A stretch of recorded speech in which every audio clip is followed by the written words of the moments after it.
Hola, muy buenas tardes. Bienvenidos a su programa favorito de todas las tardes, UCT Noticias. Espero se encuentren muy bien el día de hoy. Hoy, como para cerrar la semana, tocaremos un tema muy mencionado por muchos estudiantes universitarios. ¿De qué se trata? Se preguntarán. Pues se trata nada más y nada menos que de las famosísimas normas APA. Pero, ¿qué son las normas APA? Se preguntarán mis queridos televidentes.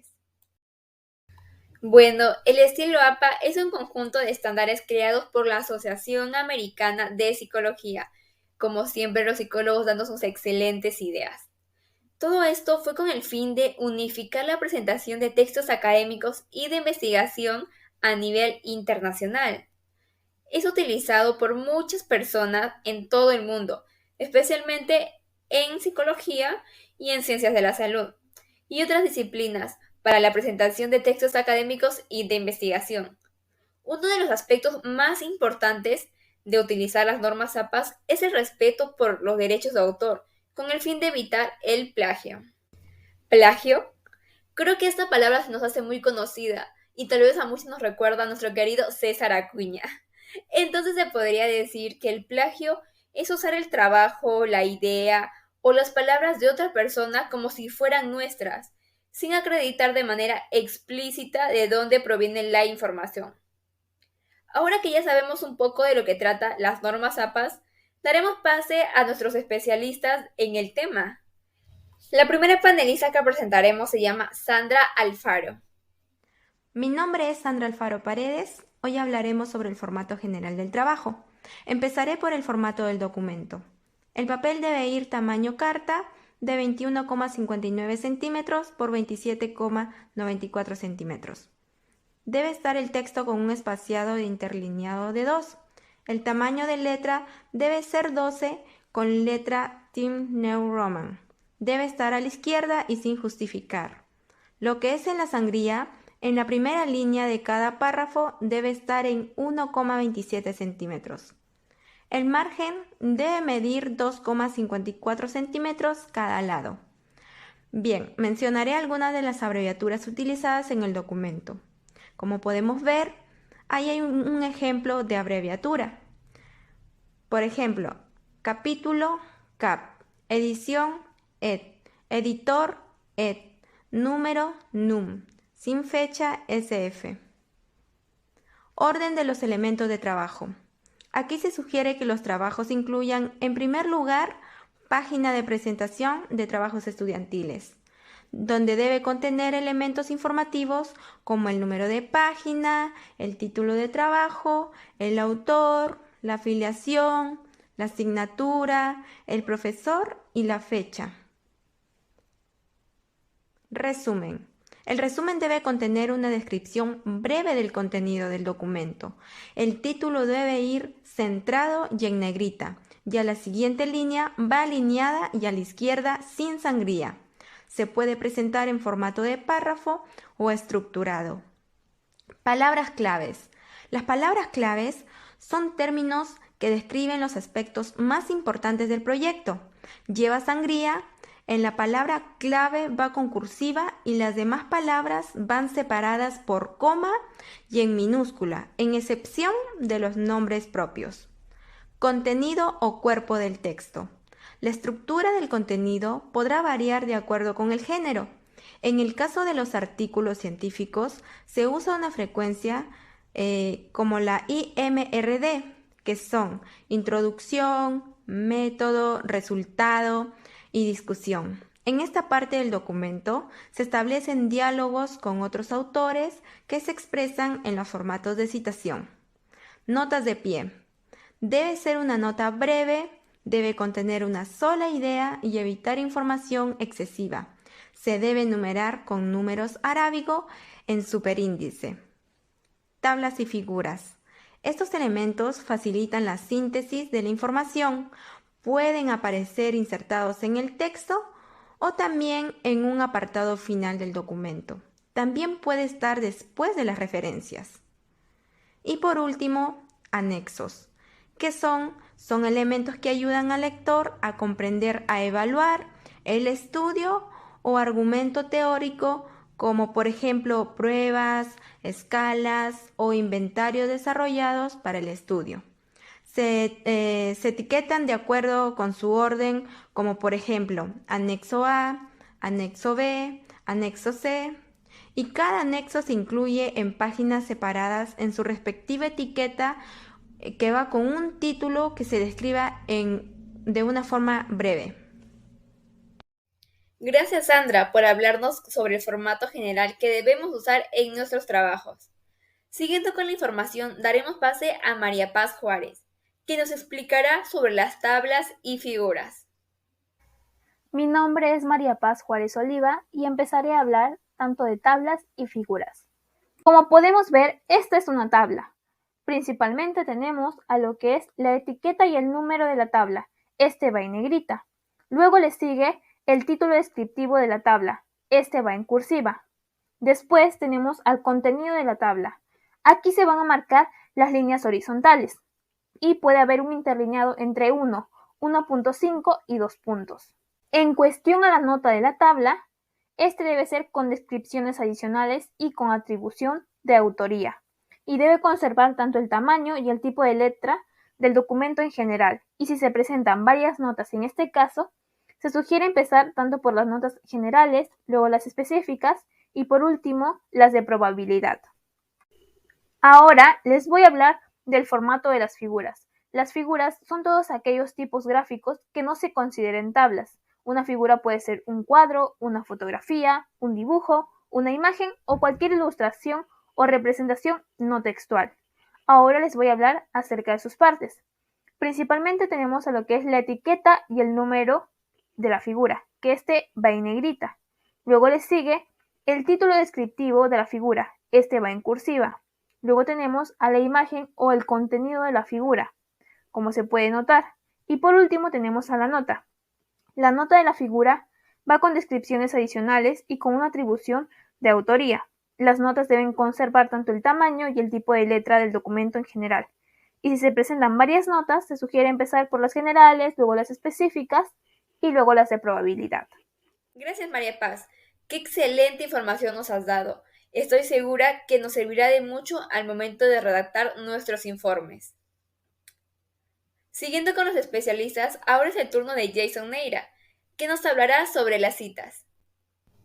Mi nombre es Jason Neira y hoy les hablaré sobre las citas. Comenzaré con las citas narrativas. La cita narrativa va siempre al inicio, va el apellido o apellidos si es que son dos autores, acompañado del año en paréntesis. También tenemos a la cita parentética, que va todo en paréntesis y va al final. Ahora tenemos a la cita corta, que es de menos de 40 palabras y va entre comillas. En esta ocasión se citó un libro, por eso al final se observa que va el número de página en paréntesis.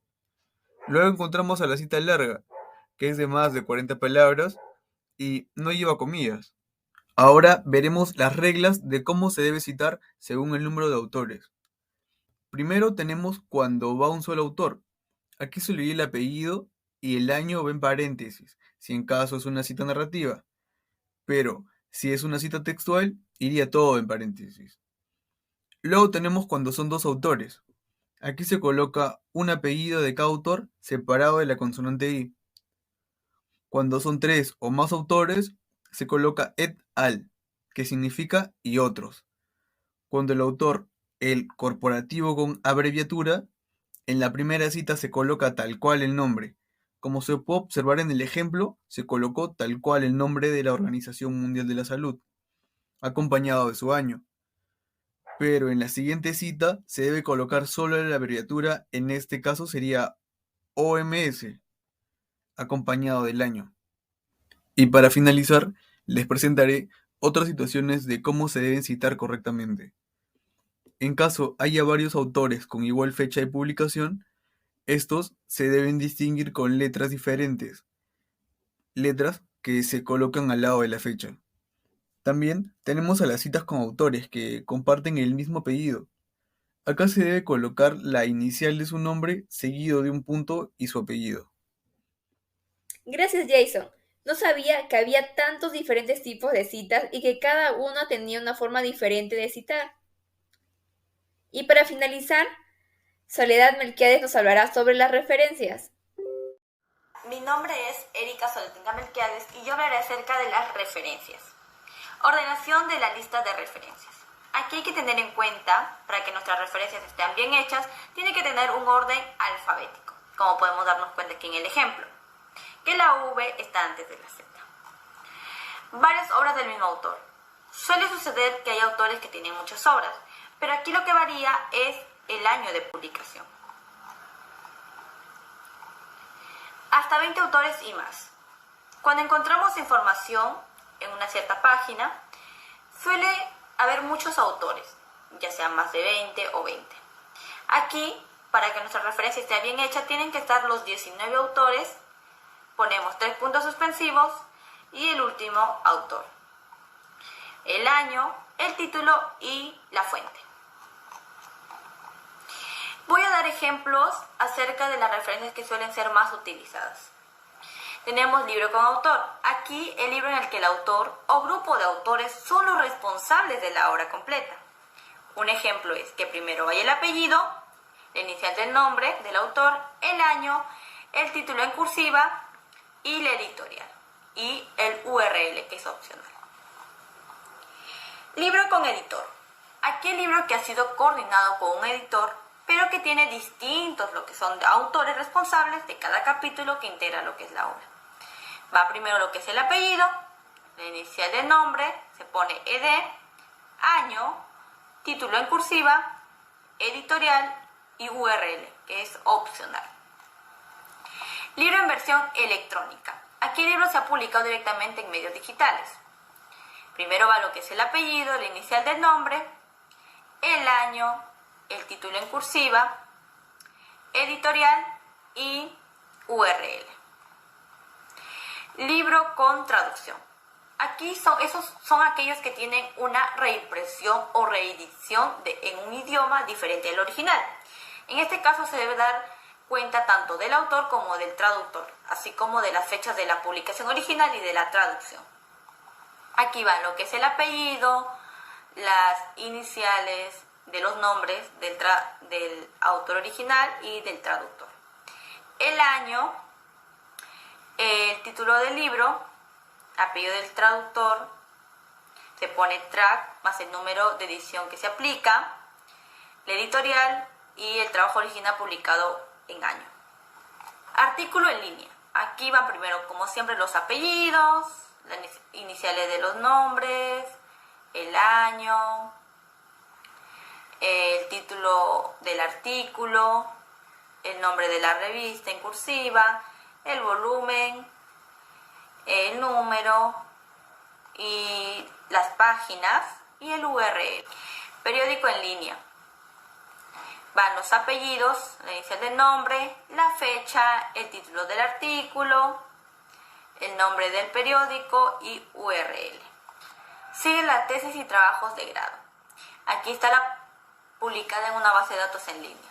Aquí va lo que es el apellido, la inicial del nombre, el año, el título de la tesis. Entre corchetes va lo que es la tesis de pregrado, maestría o doctoral. También va el nombre de la institución que otorga lo que es el título.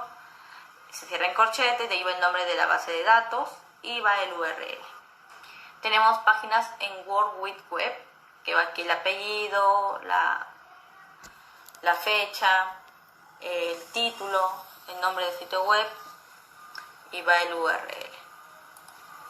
Hay que tener aquí en cuenta, si el artículo no tiene un autor individual, el nombre del sitio pasa a ser el lugar lo que es del autor, como podemos vernos aquí, dar cuenta, y no tiene que repetirse como en este ejemplo de la OMS.